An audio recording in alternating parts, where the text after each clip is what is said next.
ഗുരു നേരത്തെ സൂചിപ്പിച്ചതുപോലെ അദ്ദേഹം അപ്പുറത്തെ മുറിയിൽ ആണ് ഇരിക്കുക എന്നുണ്ടെങ്കിലും അദ്ദേഹത്തിൻ്റെ വാക്കുകളുടെയും ചിന്തകളുടെയും അനുഗ്രഹത്തിൻ്റെയും സാന്നിധ്യം നമ്മുടെ ഇടയിൽ നിറഞ്ഞു നിൽക്കുകയാണ് എന്നുള്ളത് പറയാതെ വയ്യ. അദ്ദേഹത്തിൻ്റെ പുസ്തകങ്ങൾ വായിച്ചിട്ടുണ്ട് എന്ന് നേരിട്ട് കാണാൻ സാധിച്ചതിൽ ഒരുപാട് സന്തോഷം. അതിനും ഒരു അവസരം ഒരുക്കി തന്നതിന് മൗലവി അദ്ദേഹത്തിനോട് പ്രത്യേക നന്ദി രേഖപ്പെടുത്തുകയാണ്. ഒപ്പം കുറച്ചധികം നാളുകൾക്ക് ശേഷമാണ് സുൽമാഷിനൊപ്പം ഒരു വേദി പങ്കിടുന്നത്. ഞങ്ങൾ വന്നപ്പോൾ ആദ്യം മാഷ് എന്നോട് പറഞ്ഞ കാര്യവും അതുതന്നെയായിരുന്നു. ഇതിനു മുമ്പ് നമ്മൾ വേദി പങ്കിട്ടിട്ടുള്ളത് ഭരണഘടനയുമായി ബന്ധപ്പെട്ടിട്ടുള്ള ഒരു പരിപാടിക്കായിരുന്നു, പത്തനംതിട്ടയിൽ ജില്ലാ കളക്ടറായിരുന്ന സമയത്ത്.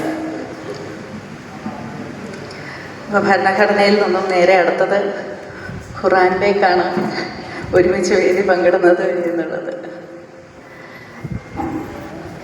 ഓരോ തവണയും മാഷിനെ കാണുമ്പോൾ മനസ്സിലെന്തെന്നില്ലാത്ത ഒരു ആനന്ദമാണ് എനിക്കുണ്ടാവാറുള്ളത്.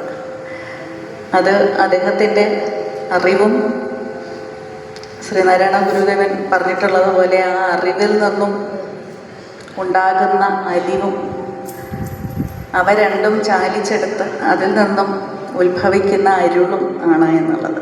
ആ അറിവും അലിവും അത് മറ്റുള്ളവർക്ക് പകർന്നു നൽകുമ്പോൾ ഉണ്ടാകുന്ന ഒരു അരുളുണ്ട്. അത് മൂന്നും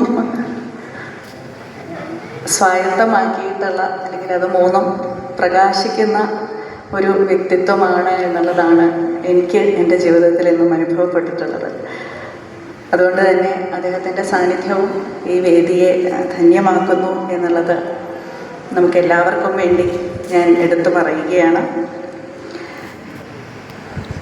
ഒപ്പം ശിവഗിരി മഠാധിപതി ബ്രഹ്മശ്രീ സച്ചിദാനന്ദ സ്വാമികൾ അവർ നമ്മളെല്ലാവരെയും ഇന്ന് ചേർത്ത് പിടിച്ചുകൊണ്ട് ഇവിടെ ഈ ഒരു വേദി ഒരുക്കിയതിലും ഈ അവസരം നമുക്ക് നൽകുന്നതിലും തുടർന്ന്